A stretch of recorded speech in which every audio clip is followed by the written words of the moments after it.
and that's what I myself. And like, I've been I don't know. I've also started to talk to people about some training. Yeah, about a week into it. About a week into it, we're getting the curl looks up and he goes, some of you need some haircuts. He goes, don't, we better check the regulations on the sideburns.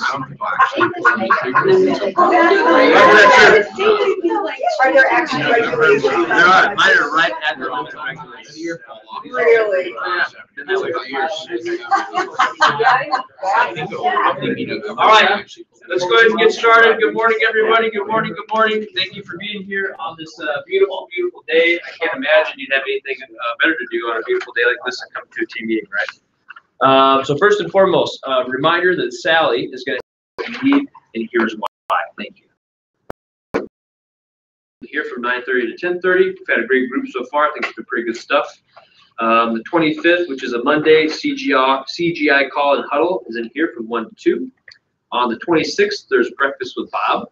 That's going to be from 10 to 10:30 at the Rochester Market Center. Bob is a guy from Home Federal. And basically, he's going to be talking to you guys about why you shouldn't commingle your business and personal funds.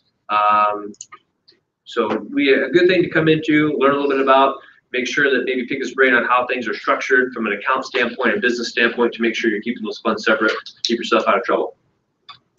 And then Thursday the 28th, Mel's doing another tech workshop. The topic is to be determined. We'll put that out to you when we have that. So any questions about from now to the end of the month?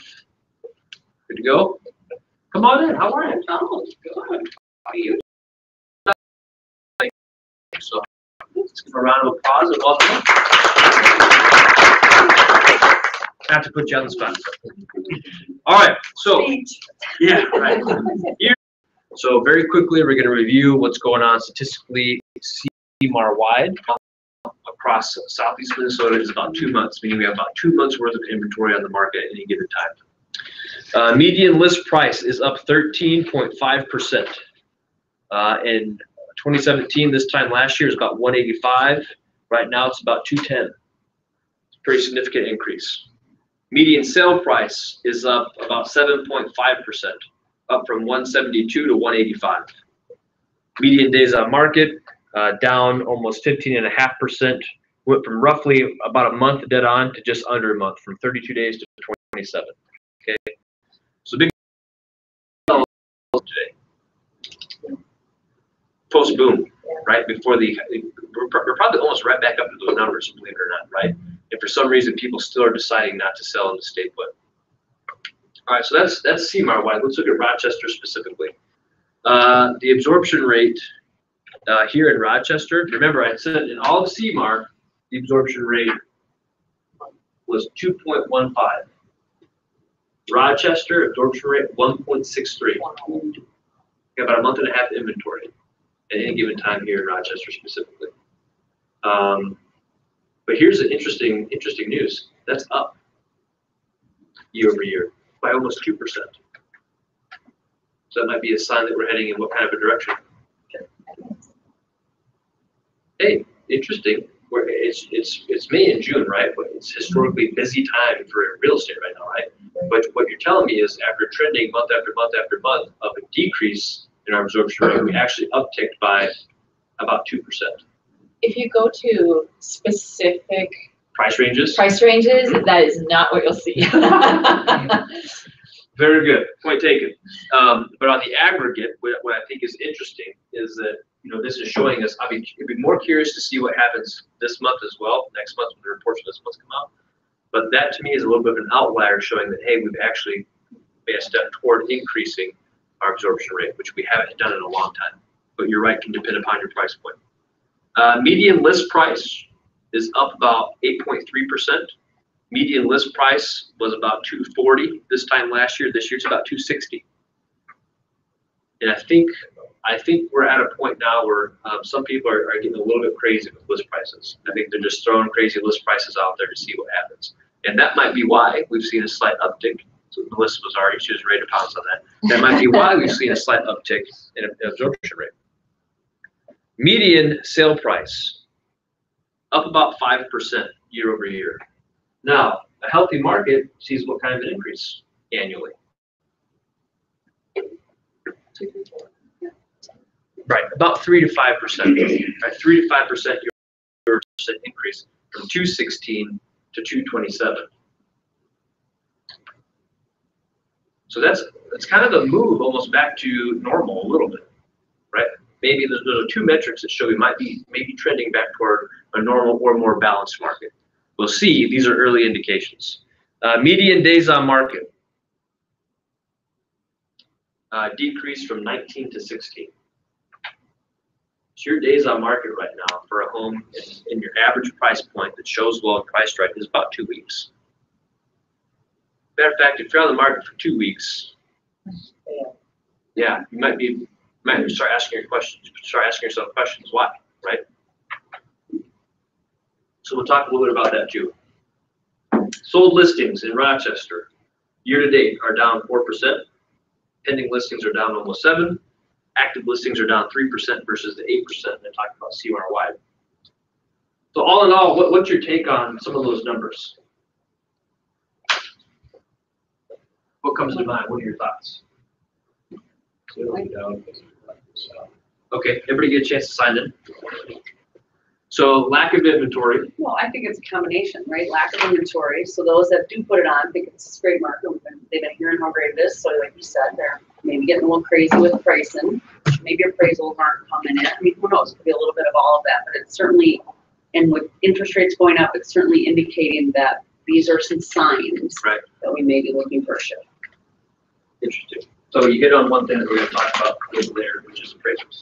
Okay. So Kelly said a couple things. She talked about appraisal issues. She talked about prices getting up there, slowing down. She mentioned one other key significant thing that happened recently over the last few days, which was what?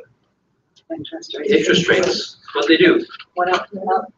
Significantly? I mean, they ask a buyer, any increase is significant, right? But they went up, and so before we get into that conversation about interest rates going up and having buyers freak out, our interest rates still unbelievably historically low. Yeah. Yes, absolutely. Money's cheap.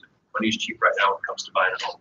But there are a few ways in which the government can control the market and help the market do what it wants it to do. And one of the biggest, most primary ways they help influence the housing market is through interest rates. This is, how many times have they raised the interest rate so far this year? This was the second time. And at the beginning of the year, they're talking about doing a total of 4 times. So they're on track. They're doing about once per quarter. So if they're on track with what they projected, come on in, Becca. Come on in, all right. So if they're on track to do what they kind of talked about from the beginning of the year, we've seen a slight increase each quarter so far. We can probably anticipate, as professionals in this industry, that we may or may not. There's a good chance we're going to see potentially 1 or 2 more interest rate increases, third quarter and fourth quarter, right? So let's pause for a minute there and stop talking about the market and ask ourselves, what does that mean for our buyers and sellers? How does that, as a real estate professional, knowing that we've seen at least 2 interest rate increases this year and they're forecasting at least 2 more, how do I have that conversation in layman's terms with a potential buyer to help make it relevant to them and their decision making? What does that sound like? Right now is the most affordable, affordable time for you to purchase a home, because that same house today, next quarter could cost you, Right. X amount more. Even if prices didn't continue to rise, Right. if interest rates go up a little bit, it's going to cost you more per month, right? But what do we know home values are probably likely also going to do in conjunction with interest rates going up? Go up. Yeah, well, they've already increased year to date 5%. Not only you pay more, your payment will be. Absolutely. So let's say that, now between the end of the year, that 5% stays consistent. Okay, well, if you wait to the end of the year, the home's going to continue to increase in value. It's going to cost you more in terms of the actual sales price. And oh, by the way, your interest rate's likely going to tick up once or twice. So by the time you potentially close on a home in June or July versus November or December, you're talking a difference each month of potentially a few $100s, right? Or thousands of dollars over the course of a year, or thousands and thousands of dollars over the course of a 30-year mortgage payment, right? So a conversation I would have with a potential buyer is this: hey, Ethan, here's the deal. It's great to meet with you. We're excited to help you buy a home if that's what you decide to do. A couple of things that I need to know is home prices are going up and interest rates are likely to continue going up as well. So it might be in your best interest, if you know you want to buy sooner rather than later. But it's likely going to cost you a little bit more if you wait a few months. is that a very simple conversation to have with the buyer? Did I say it in a way that made me seem like a sleazy salesperson that was trying to get him to buy now versus later? I like to think I sounded okay, but I don't know, right? And at the same time, what it prevents us from happening in the future is November or December, Ethan coming back to me and saying, well, Zach, I wish I would have known. It would have been so much better to buy back in June or July versus now. Because after this fourth increase to interest rates this year, I actually can't afford to buy a home anymore. So that's happening. Raise your hand if it's happened to clients right now this year where the interest rates have gone up and has significantly impacted their buying power. Yeah, absolutely. Either people have had to decrease the price point they're looking at, or they just had to stretch themselves a little bit more financially, more than they would have had to had they done it sooner. Right, so that's a conversation you can have with them. You're educating them about the market, their options. You're looking out for them, and I tell you right now, they're going to appreciate you doing that. And for your people that are kind of wishy-washy, it might be that extra tidbit of information they need to help realize, man, we need to make this a priority, get motivated, and do it sooner rather than later. That's going to save us some money. Any other thoughts on that? Anybody kind of experiencing that or working through that right now with clients? What do you got? I have a client right now that they just bought a $300,000 house.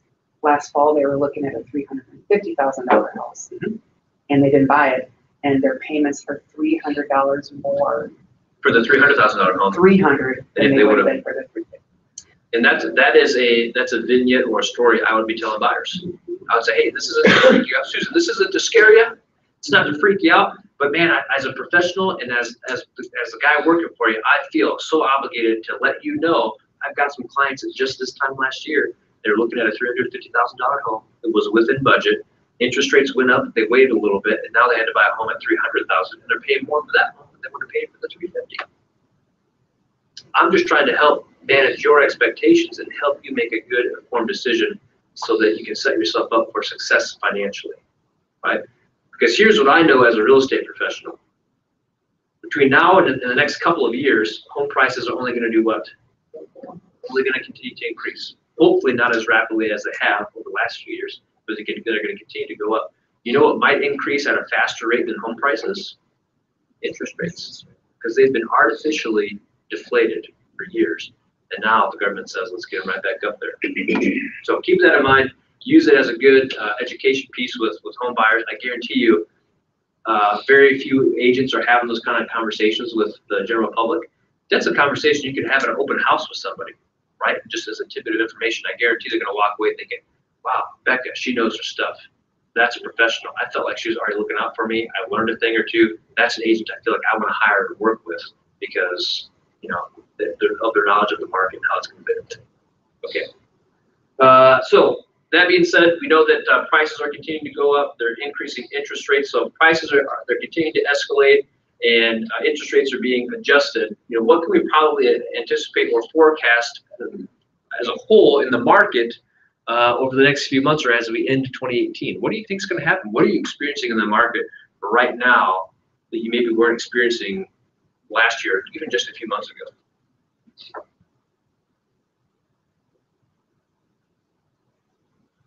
Has anybody recently written an offer on a home that you would consider a first-time buyer home that wasn't in multiples? Raise your hand if you've gotten a home under contract that wasn't in multiples recently. Who said, what was the price point? $175. I'm blown away by that. How many days had it been on market? Not very long. Maybe like a week or so? Well, probably 2 weeks. 2 weeks, okay. When's the last time you made an offer on a property that has been on the market for 2 weeks, especially at that price point? You've experienced that as well? Yeah, the price point was $140. 140. In Rochester? No. Okay, in Rochester? Yep. So here's, again, a reminder, this isn't the winter. We're in June right now. Homes aren't flying off the shelf as fast, and maybe they're not going in as competitive as an environment as they have been in the very recent past. Raise your hand if you are kind of beginning to sense a little bit of that. Okay, not everybody, but some people are. And the reason I bring that up is I've heard that from no fewer than like 10 different agents since I've been back. It's like over the last few days, like, hey, things seem to, like, something's going on here in the market. I'm not saying it's slowing down, I'm not saying there's a huge massive shift we all need to be afraid of. What I'm sensing is we might be reaching a point of normalcy, or maybe we're beginning to start to balance. We'll see. 1 month or just a few weeks is, by no means nothing to judge the entire market off of. But we've been talking about for a while us getting to that point where we begin to normalize again.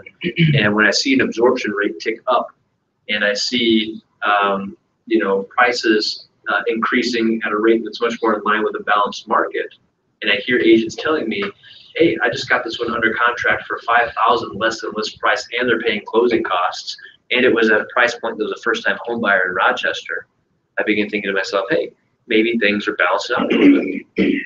I don't know, what do you think? It's up for discussion. What are you experiencing? Well, I think buyers are being a little more cautious. Yep. They're not just throwing caution to the wind. So they're paying attention to condition, days on market. And part of it is they're not putting themselves in a position where they have to make a rash decision. Right. So they have a plan B, so to speak, if they don't want it. Mm-hmm.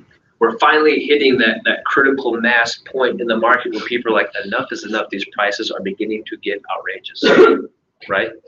And that, ladies and gentlemen, that is the market in action. We'll talk about appraisers in a minute, right? But who truly determines the value of real estate properties? Buyers and sellers. It's whatever a buyer is willing to pay based on their demand. Right now, what we're seeing is the demand of buyers is beginning to scale back a little bit because prices are getting to a point where, hey, I don't think paying that much for a home like that isn't sitting well. I'm going to keep looking. I'm going to go someplace else, or I'm going to try to negotiate it down, right?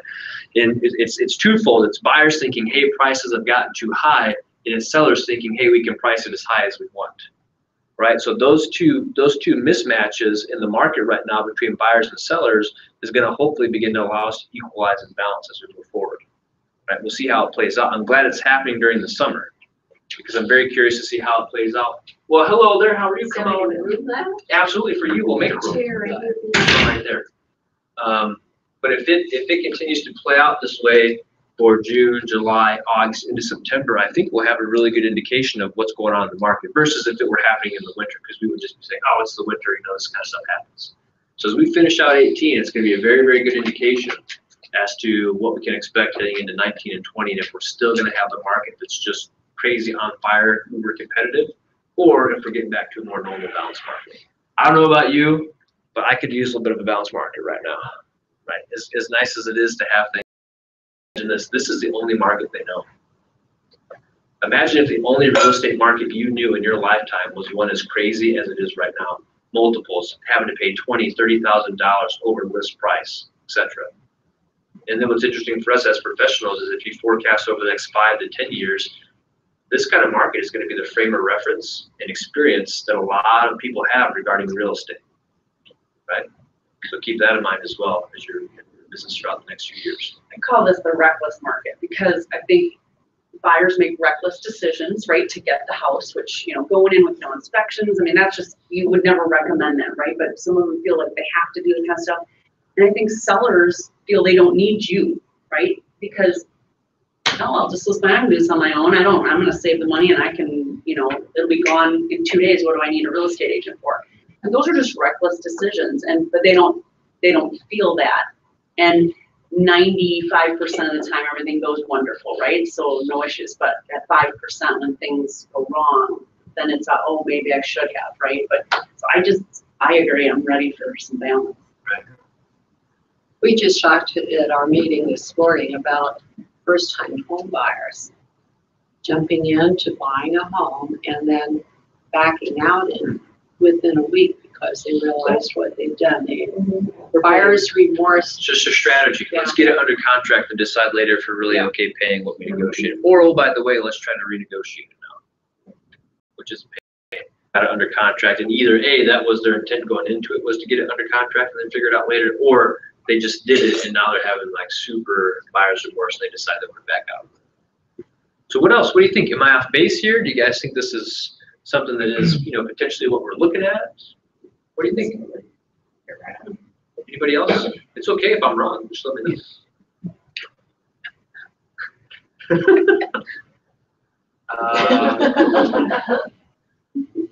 Okay, so that being said, what I want to talk about are, we want to have a little bit of a mastermind on appraisals and dealing with appraisal issues. Who's had an appraisal issue so far this year? We went from 0 last year to 6 already this year. And it's because of what Trudy said, we're getting to that point where, and what you said, it's getting reckless. We're to the point where, hey, the prices are just getting insane, right? They're appreciating way more. People are throwing money at houses to get them, and now appraisers are beginning to push back a little bit.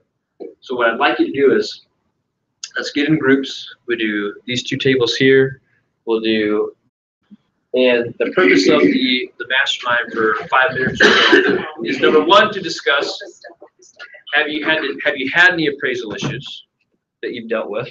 How have you approached them? If you had any appraisal issues that you've dealt with, how have you approached them? Or if you find yourself with appraisal issues, man, you better know how to handle them. And it would be very wise for you to know what options you have available as both the buyer and the seller to either A, continue to work forward through that appraisal.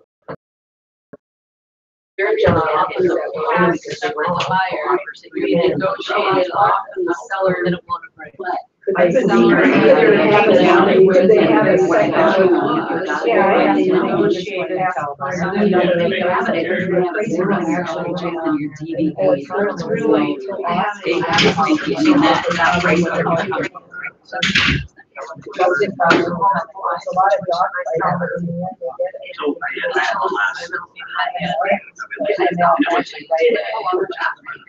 But, so, And the people.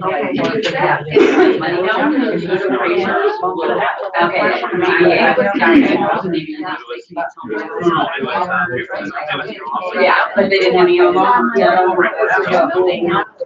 So, Are they just gonna look at it? They were even charged.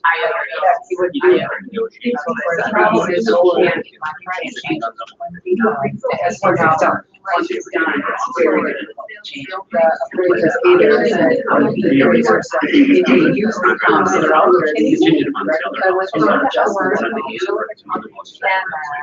So you got a first time.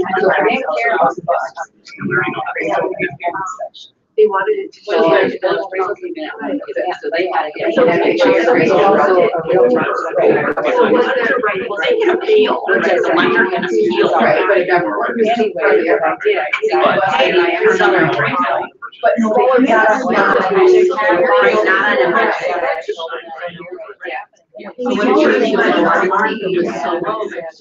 They couldn't handle it.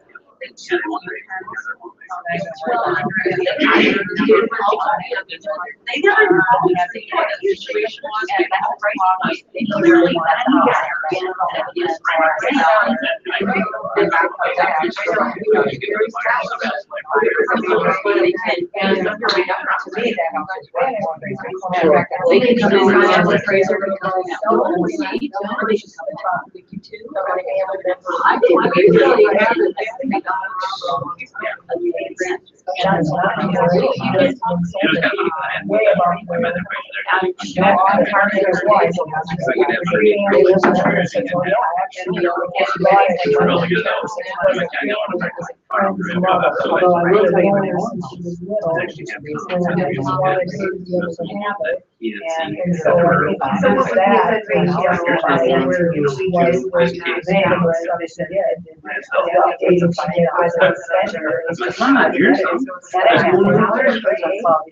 This was that one, but we got two down, but one was yeah. They claim that become like they were I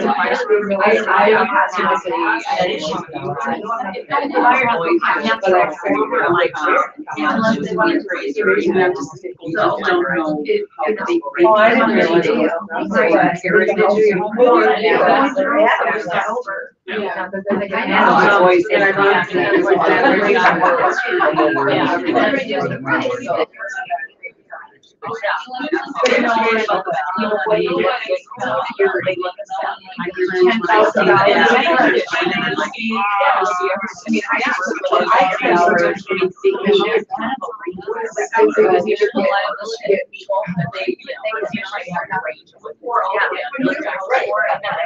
It's not my fault.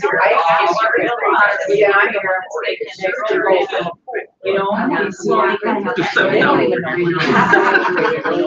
They're not allowed to use the location on town, and they take your house. Remember when I looked it up, So I kind of wanted to ahead of time. You know, you must have paid. I mean, it was okay. 240. But, you know, as they doctor into the- How would I be like?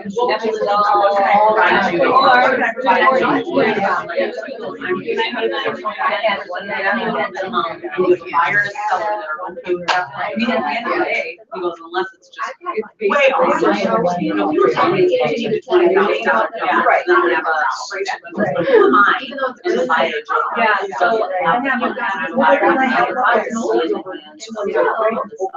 you either have to have the numbers or we're not going to say it. We're going to sell it, you know, because I have no idea what this guy is. I never heard they're going to just like little. And then he doesn't call them during or after, and I was like, oh, this is just. I mean, we went through it, it was like, it was an issue, and I was like, really? I was like, this is really high, but I could get it to come. And it's not for 20 more than that. I'm just, you know, I'm tired.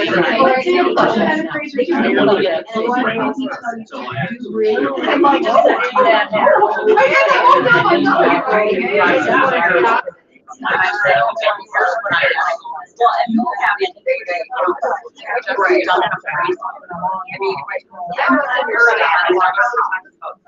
You live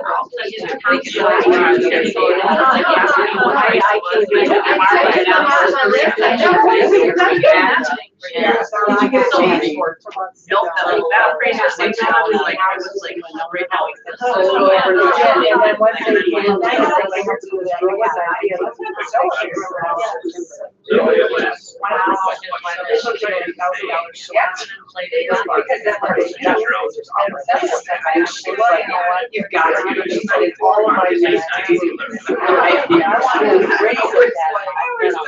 $1,000.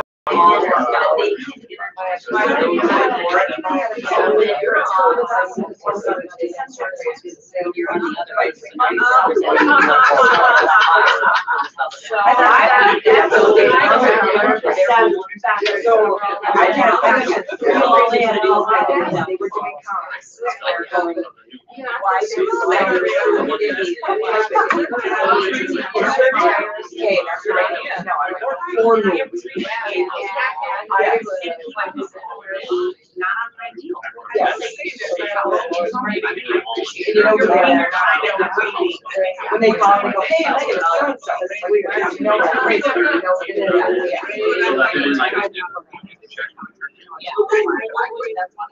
right.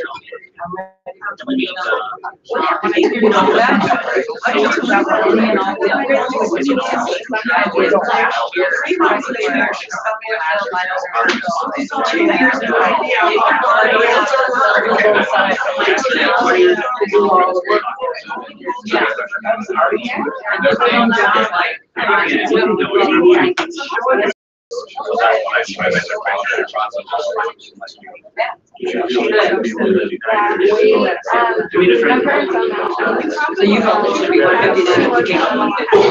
That's not uncommon. I mean, it can happen. We made it. And again, you know,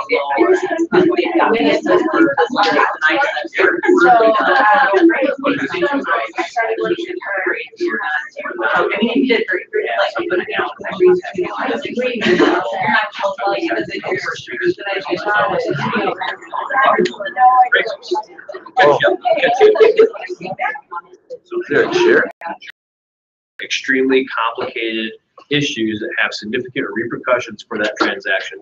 Appraisals is one of the big ones.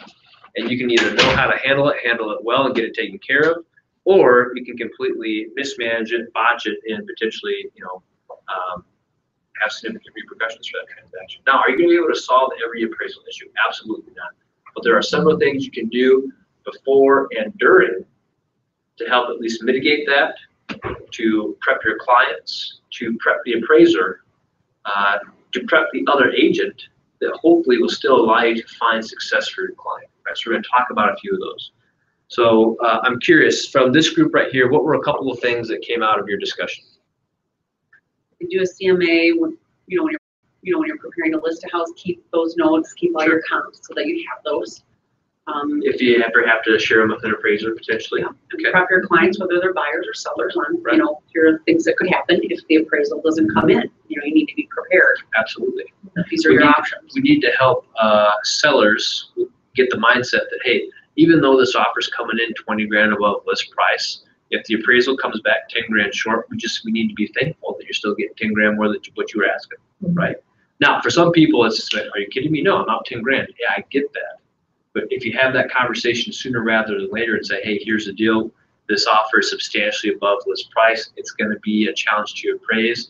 What we need to be comfortable with is understanding that when that appraisal comes back, it's not quite at the sale price, that we're still, it's still going to be a win here that you're getting more than what you originally asked. My And if you're in a experience is- multiple offer, just because the price is way up here, you have to still look at the other terms, because if this doesn't appraise out, do you have as strong of an offer everywhere else? So don't let the price drive your decision either on what you accept. Anything else from this group? Anybody? How about this group back here? One or two? I agree with that, but he told him, oh, we have an offer. And she said, really? And he said, yeah, you're offering it to the buyers and you haven't had any acceptance yet. Oh, like a script, And it's, so Okay. it's kind of a new change that I hadn't thought of that. helping her perspective. Yeah. Okay. Anything else from this group? Nope. How about up here, ladies? Anything? I got this phone call on my way back from training. Carla said, hey, we just had an appraisal come in 40 grand under. Ouch. Anyway, keep going. The buyer just paid the difference. They didn't carry one in the house. Buyer paid the difference, yeah. So we had one in which the sellers reduced, covered it, and we had one in which the buyers increased and covered it, right? So what I want to talk about first and foremost are what options do you have when you get an appraisal that comes in low? Because number one, especially if you're newer and you hear, oh, it didn't appraise. Into the market, but there are different types of value. That's value. Presentation. Because that just kind of sets the tone. Now you've just opened up their knowledge. And so, here you are. Right. I'm sorry, I didn't hear, what was your question? The question is, when you have an appraisal that comes in under value, what does that actually mean in layman's terms regarding that deal? Not worth what it was listed for. Well, Yeah. the bank isn't going to lend the money Right. for the offer. It means, yeah, exactly. Whatever the sale price was, the appraisers come in and saying that they value that home according to their appraisal for less than what the contract sale price is. Right, so Kelly and I had an agreement. We were selling this home for $250, but the appraiser came back and said it was worth $240. Okay, so that's what it coming under value means. Why is that an issue? If we have a sale price of $250 and the appraiser comes back at $240, wherein lies the issue with that? We're only allowed on the appraised. The bank is saying, hey, according to our appraiser, that home is only valued at $240, so we're only going to give a loan in line with the amount of financing $240. Right, we're basing that off the sale price, right? So that leaves, in our example, how much of a gap is there? A $10,000 gap, right? Which stands between the buyer and seller being able to close with that buyer's financing. Okay, so we've identified what that actually means, how it impacts the deal. So what are some ways in which we can solve that issue potentially? If you absolutely disagree with the appraiser, you can meet the appraiser and have a visit with them and show them where you got the value for the property versus where he's getting the value. They could have made a mistake too. Debbie just described as you can challenge the appraisal. You can go with it through a fine-tooth comb and number one, look for just obvious errors that might affect value, or challenge it and say, hey, we think this is off base. We're going to provide some additional comps that we think support the value, right? How many of you have actually challenged appraisals before? Keep your hand in the air if you've challenged them successfully and got the value to change. Okay, tell me about your situation and how much it changed in value. Because I've had successful and unsuccessful. Yep. One, I've challenged before, I've never had any success in changing value. mine So was. you're a better agent than I am. No, but mine was a very minimal amount. Okay. Okay, and so what we did is we were able to get information to the lender to pass it on about the fact that we had multiple offers and then we had blah, blah, blah. You Okay. know, so they did, So it was only like $1,000. But still, that's crucial. And But still. $1,000 standing in between a deal closing is just nuts, right? So I want to, a lesson learned from that one is what you can do on the front end. We'll talk about this in a minute. That's kind of where you were going. But there are some things you can do to what I call lean forward on potential appraisal issues. And that's letting the appraiser know, hey, FYI, this thing had 5 offers on it and sold within 2 days. Because what are you kind of in a nonchalant way telling the appraiser? Sought after property. Yeah. Market So wants there's that. a lot Exactly. more felt it was worth that value. Exactly. Okay, so Can good. I ask something about this situation? No, Jean, no, go ahead. Well, I'm pretty new in this industry, but why, if it's like, say, if it's only $1,000, Right. why would you go through all the trouble of challenging it? Why won't you just say, hey, you know what, let's just drop the sell price down $1,000? Great question. Yeah. Let me pause. It's a very good question. It's a very good question. Let's say that I'm the seller and you're my agent, you're the listing agent. So have that conversation with me as your client real quick.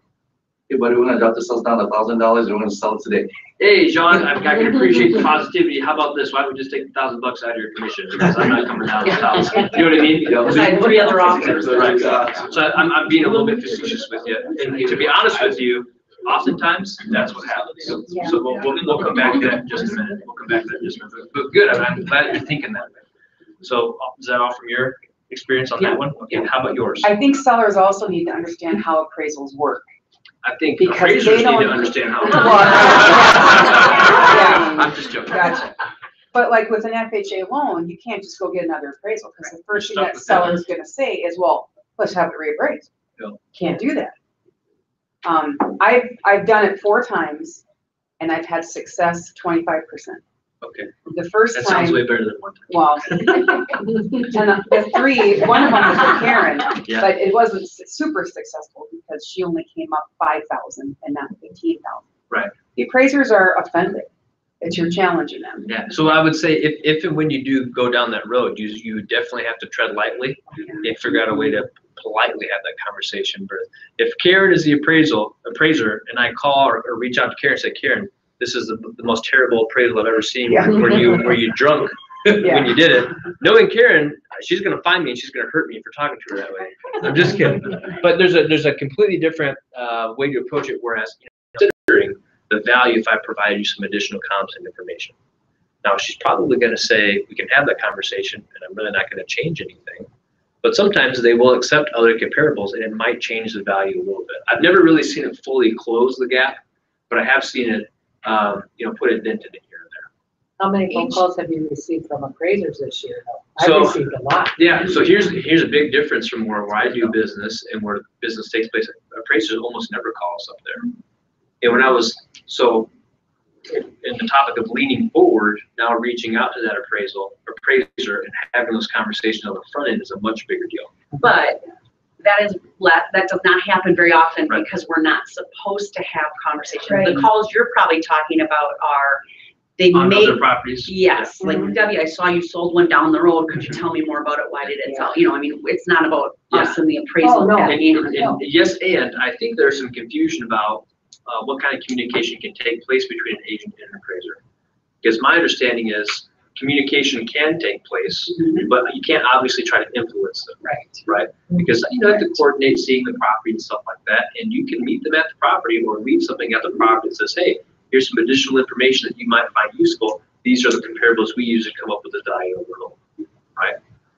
Okay. I did have one more thing too. Another Yeah. appraisal, there was actually a mistake in it. Yeah, and that's an easy fix, right? Yeah, we found it right away. We sent it back. Going through that appraisal, fine tooth comb, once you get it, if there is an issue, can sometimes reveal an easy, obvious mistake real quick.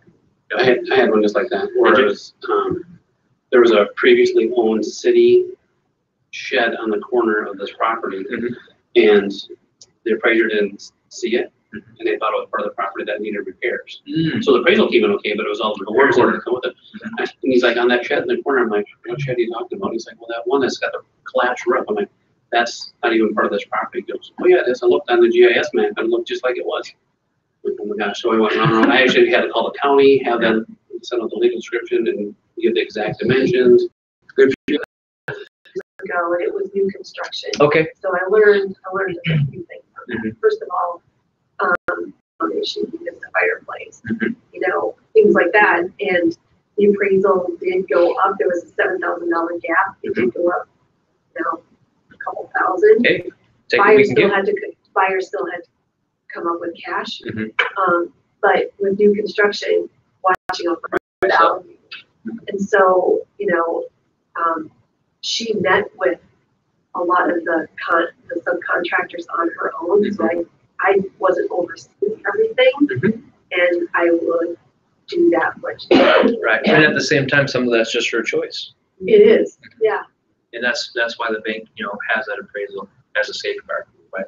So needless to say, you can challenge an appraisal. And in my book, when that happens, one of the first things we do is we immediately challenge it. We look at it for errors, and we immediately provide additional comparables that we think are a better representation, right? Because I'm looking to see if can I get a quick, easy fix out of this? If we challenge it right away, can we fix it? Who should do the challenge? The lender can help. They can help you. They can help facilitate that. But sometimes you run into a situation where who should be doing the challenge? Buyer's agent, listing agent? It depends on who gets. Both of them. Yeah, working together. My opinion. Preferred, but I'll tell you right now, if I'm the listing agent, what do you think my attitude might be about your appraisal issue? You just gotta come up with cash. I want to challenge it. Absolutely. I would think as a listing agent, you would maybe want to be, you would want to challenge. Because of the buyer's agent. Right. There's no right or wrong answer to this. Right. It depends on the situation Yeah. and your clients. But I think a lot of people, I think sometimes. this price now. Yeah, Yeah. the listing agents, I think sometimes take for granted the role they can play in trying to help fix that situation. Two agents coming at them with additional comp saying it's wrong, it's better than one. So I would try to enlist their help and go at it together. I want to share an experience because I almost got burned and thankfully it didn't work out. But I represented a buyer who had a substantial amount to put down, you know, over 20% to put down. The appraisal did not come in. I did not write a clause in that said if this house does not appraise, that added protection. So it was conventional financing. Conventional 'Cause financing. That's not included in that. Correct. So the house did not appraise, and when I went to the listing agent and said, hey, we've got a low appraisal, you know, we'd like to talk about possible renegotiation, he said, well, you should have probably made your purchase agreement contingent upon that. Because they do not, he goes, your clients can just put less down. You're probably like, well, wait a minute, it is contingent upon financing. And he was like, that's not what I mean. And fortunately, the financing was a jumbo, so the type of loan did require, they had to put down 20% down. Okay, good for So you. fortunately, but I could have learned the hard way, and had that not been that situation. So going forward now, if it's conventional and I have a concern about this property appraising and I have that conversation with my buyers, we now write that clause in so that they do have the opportunity to then renegotiate. But I could have learned the hard way. So just so you guys are all aware, that is not an automatic, that I'll speak to that. that it has to be renegotiated or whatever. And so, you know, his response was, hey, great, they were hoping to put 20% down. Now I guess we'll just put down less. Right. Which Hmm. is a legitimate response. Right, and I was just like, well. Jim, did you have something you wanted to add? I was just gonna, well, that was a question. To challenge an appraisal, you gotta get a hold of that appraisal. Sometimes that's very difficult. Oh, absolutely, absolutely. And if you're the buyer, you know, working with your lender, if the buyer gives you permission, you can get a hold of it, and you can ask permission to then share it with the listing agent too, if you're gonna list their help, right? But so to Kelly's point, you know, when we're writing offers for buyers and they're using VA financing or FHA financing, there's an escape clause built in, right? It's already built into the PA for you. It says if it doesn't appraise, they can cancel, potentially renegotiate, etc. That clause does not exist as it pertains to conventional financing. So what you might be in the habit of doing is adding some verbiage that sounds something like this. If property fails to appraise for contract sale price or greater, buyer reserves a right to renegotiate or cancel and get their earnest money back. Basically, you're adding your own escape clause for conventional financing, right? It's not saying that we have to automatically cancel. It's just giving them the potential to renegotiate or cancel and get their earnest money back, so they still can't be forced to close on it. Because if that's not in there, they're a conventional buyer, the appraisal comes back low, but they can still afford to close on the property, they can be forced to do so.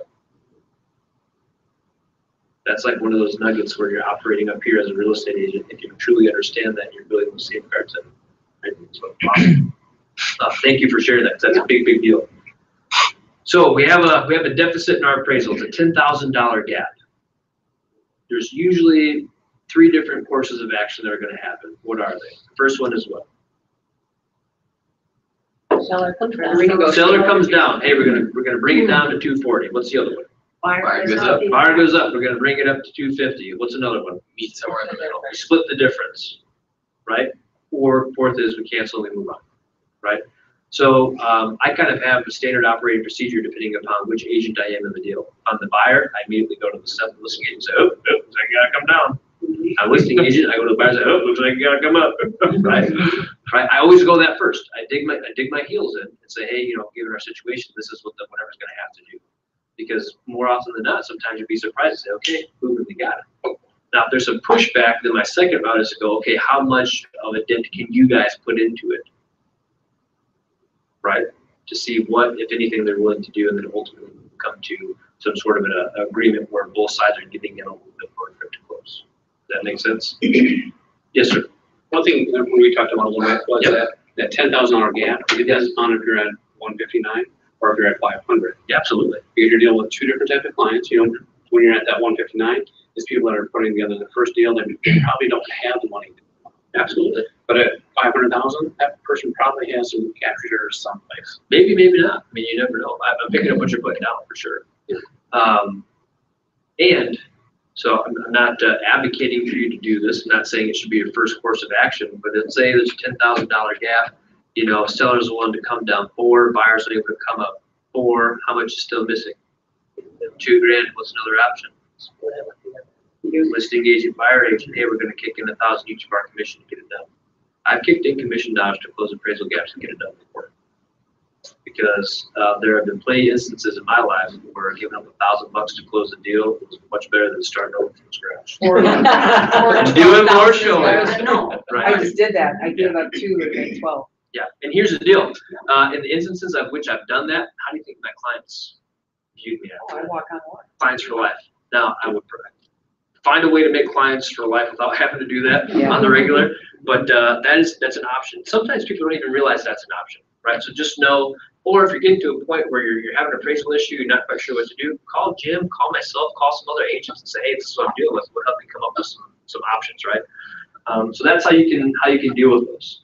I talked about challenging, leaning forward a little bit. If you know that you're likely going to be going into a potential appraisal issue, do some homework on the front end. Either leave a packet in the house for the appraiser regarding your comps, or meet them and say, hey, I'm not here to influence you, do anything weird to get you in trouble. Just want to let you know this property sold multiples. We have 5 offers on the first day. Here's the comps I used to come up with the home's value. If you have questions, I'd be happy to answer them for you regarding the property.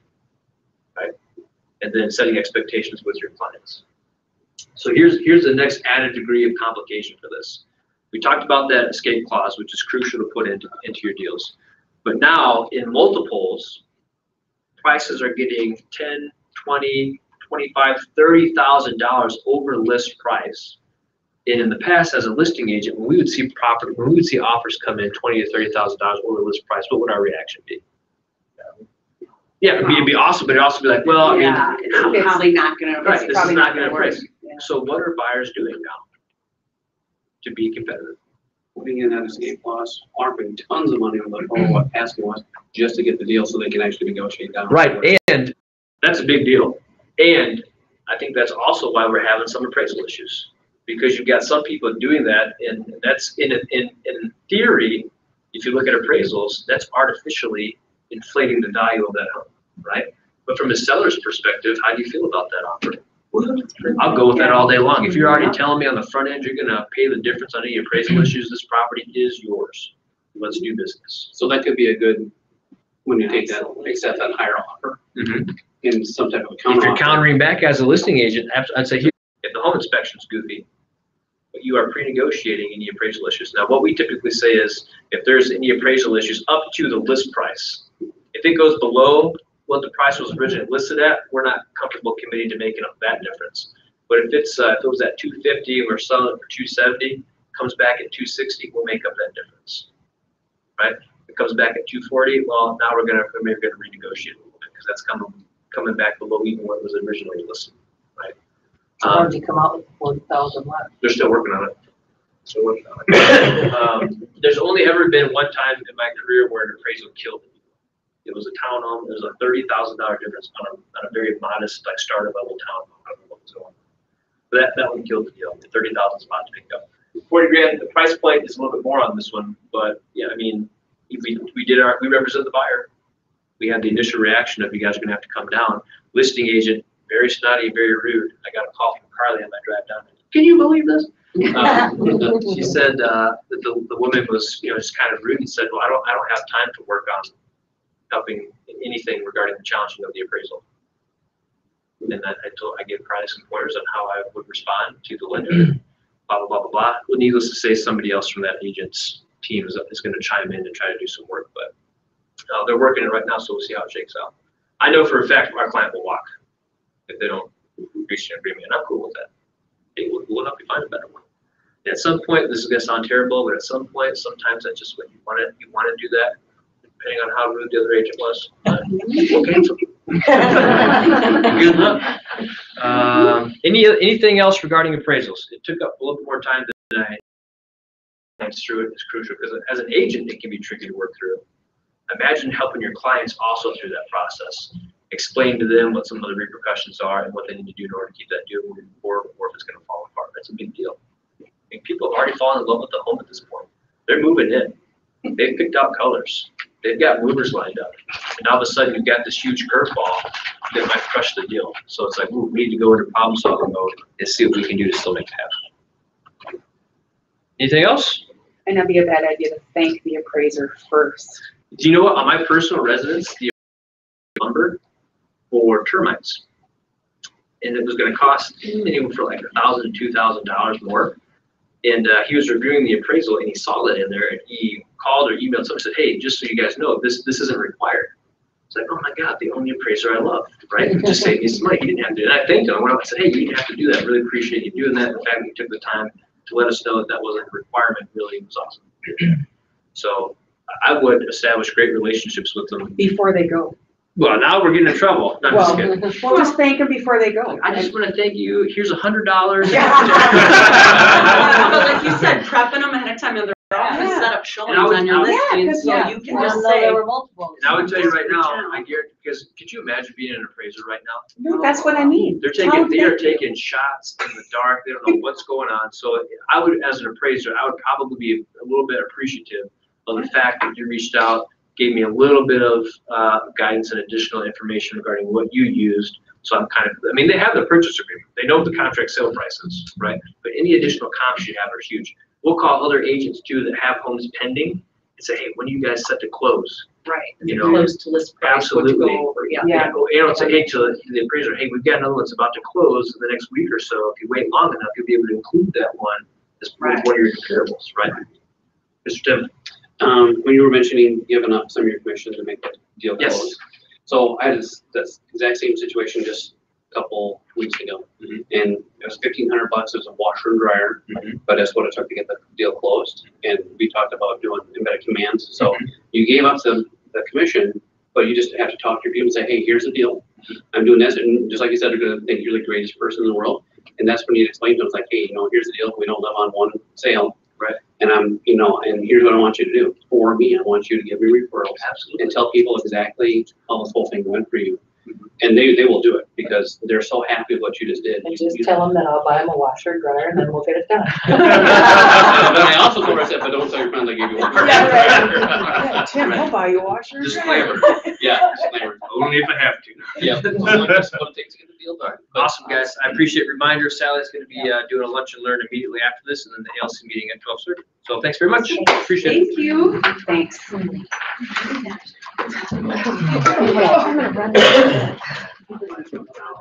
Okay.